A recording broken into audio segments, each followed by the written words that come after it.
Hi everyone, welcome back to my kitchen. Today we are going to be making cheese, glorious cheese. Who doesn't love cheese? But the most important part of making cheese is you need to represent. So get your Wisconsin gear, throw it on, and let's make some farmer's cheese. Farmer's cheese is very mild in flavor, but you can season it and flavor it as you wish. Any herbs and spices can be added to make it your own. So let's get into some farmer's cheese. Okay, the first thing I'd like to do is run through the ingredients and materials that you will need. Most importantly, you need whole milk, okay? So we're gonna use a quart of whole milk. Of course, you can double it or triple it, whatever you wanna do, but I would recommend starting with just a quart of whole milk. Now, important part, do not use milk that is ultra pasteurized. Ultra pasteurized will not work, but just regular pasteurized milk works just fine. Okay, then you'll need a quarter cup of white vinegar. You will need a few layers of cheesecloth, some sort of a spoon, wooden spoon, whatever, doesn't matter. Then you'll need a mixing bowl and a strainer that can fit inside of one another, and a stock pot. First thing we're gonna do is add our milk to the stock pot. So just empty the entire quart. Something else to note is expired milk tends to be optimal. So if you have milk that's just a couple of days expired, mine is 4 days expired right now, but of course not like the chunky, yucky expired milk, but just a few days expired. That creates the best cheese. So we're just gonna get this going. We're gonna put it on about a medium heat. And we're gonna heat this just until it's on the verge of boiling. Do not boil it. And you need to be constantly stirring it so it doesn't get scorched on the bottom. But constant stir, just heat until almost boiling. I will show you what it looks like when it gets to that level. But if you wanted to use a thermometer, you certainly can. Just make sure you keep it under boiling point there. And I'd say about 190 degrees would be where you would take it off and stop. But I'll show you what it looks like if you don't have a thermometer. We are at about 190 degrees. I did add a thermometer just to be sure for you all, but the way you can tell is it's not boiling yet, and I've been stirring constantly. Hopefully you've been doing your due diligence and stirring nice and slow along the way. But we're at 190 degrees now, and a couple of clues to know when you're there. You'll see that the milk is starting to have that movement underneath. You're getting very small light bubbles.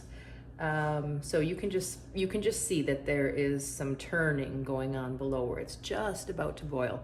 Also, when you smell it, it smells very sweet. So those are your clues. So I'm gonna turn off the heat now.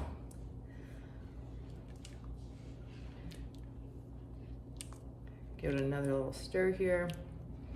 And then I'm gonna add in, take it off the heat.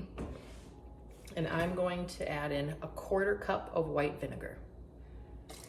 Now, what that's gonna do is begin to curdle. So I'm gonna stir for about 5 minutes. You're gonna immediately start to see some curdling. Let me show you this. And that separation, here, check this out, see? You can see the curds are separating from the whey. So we have curds. So I'm going to just stir this for a couple of minutes, and then I'm going to add in my seasonings and herbs for the flavor that I will be making. Curds have separated from the whey for the most part. See how that looks? Looks like you've kind of like cottage cheese floating in some broth. But no, this is the time when you're gonna add your flavor. So you need 1 teaspoon of salt. I'm gonna highly recommend at least 1 teaspoon of salt. The lady who I learned this from on her video, she was only using a half, but I tried that and that wasn't nearly enough. So we're gonna go with the full teaspoon of salt, if not a touch more, in fact. And then what I've decided to do today, you could do nothing at all, of course, and just make it plain. But I'm adding a little bit of minced garlic, and I chopped up some chives from the garden. And that's it. So those are gonna be my flavorings. So I'm gonna stir this in for just a little bit longer, maybe another 5-10 minutes. And then we are going to be pouring this into our cheesecloth over the strainer and bowl in order to separate the curd from the whey. I'll stop here and show you. I have a couple of layers of cheesecloth, but be real generous with the amount because you're gonna have to tie this into a knot. So make sure you have enough when you put it into the strainer, push it down to the bottom so that you know that it's going to fully cover everything. And then underneath, I have a bowl under my strainer, okay? Because that needs to catch the whey. You can reuse whey if you'd like. It's very nutritious. You can add it to potatoes and rice or whatever you'd like. Some people just disregard it, but totally your call. So now we are going to dump this in.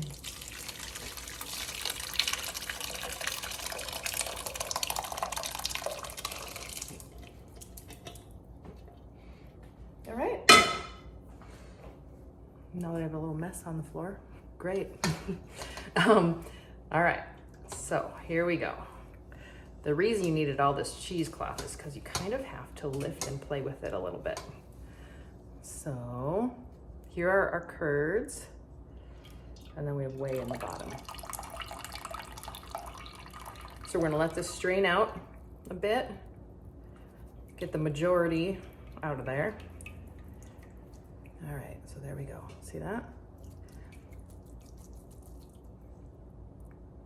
Okay, now what you're gonna do is gather up all of your cloth, your cheesecloth, and you are going to do a little twist. So give it a little twist. You don't wanna get too crazy. You're just trying to remove the excess moisture, but the goal is not to remove all the moisture because your cheese will be dry and you won't like it. So you're gonna give it a couple little firm twists, not too tight. Remove the excess.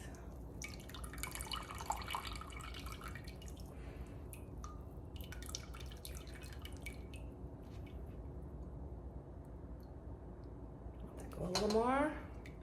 Another little firm twist.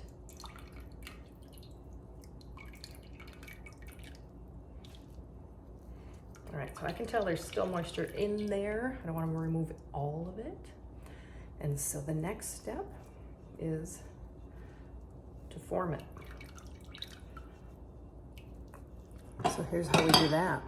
I'll show you how to form your cheese. So you have like a mini cheese wheel. You just take a little plate. You're gonna go like this. Let me just give it one more, just to be sure. Okay. I'm gonna put the knot on the bottom and let it go out at the top. And then I'm going to take another plate and put it on and give it a push. And what that's gonna do is give us a form. So I'm gonna stick this in the refrigerator, just like that, okay? See, it's making like a little wheel. I'll put this in the refrigerator for about an hour. So it is the moment of truth. If you haven't yet changed your Wisconsin gear at least 4 times, are you even making cheese? I think not. Go Pat, go. So we are going to unwrap our homemade cheese. So just carefully unravel this.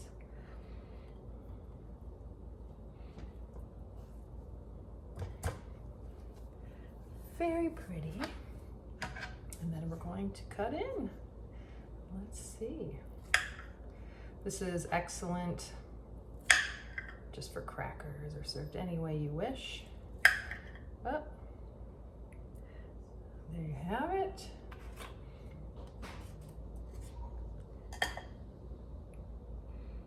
Beautiful, absolutely beautiful.